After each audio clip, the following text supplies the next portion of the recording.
The Flying Kipper. All kinds of ships use the harbour at the big station by the sea. There are cargo ships and passenger ships with spotless paint and shining brass. Fishing boats also come here. They unload their fish from the quay. Some of it goes to shops in the town, and the rest goes in a special train to other places far away. This is the train the railwaymen call the Flying Kipper. Henry was ready at 5 o'clock. There was snow and frost. Men hustled and shouted, loading the vans with crates of fish. The last door banged, the guard showed his green lamp, and the Flying Kipper was ready to go. Come on, don't be silly, puffed Henry to the vans as his wheels slipped on the icy rails. The vans shuddered and groaned. Clock trick, all right, they answered grudgingly. The train began to gather speed. Thick clouds of smoke and steam poured from his funnel into the cold air, and the fire's light shone brightly on the snow around. Hurry, panted Henry. They were going well. The light grew better. Signal lights shone green as they clattered through stations and whooshed under bridges. Then a yellow signal appeared ahead. Henry's driver, shutting off steam, prepared to stop. But the home signal was down. All clear, Henry. Away we go, said the driver.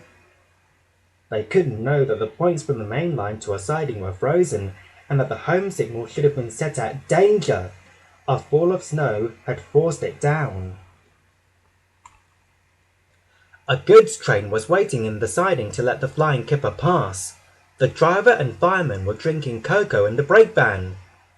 The guard pulled out his watch. The Kipper is due, he said. Who cares, said the fireman. This is good cocoa. The driver got up. Come on, fireman, back to our engine, he said. Hey, said the fireman, I haven't finished my cocoa yet.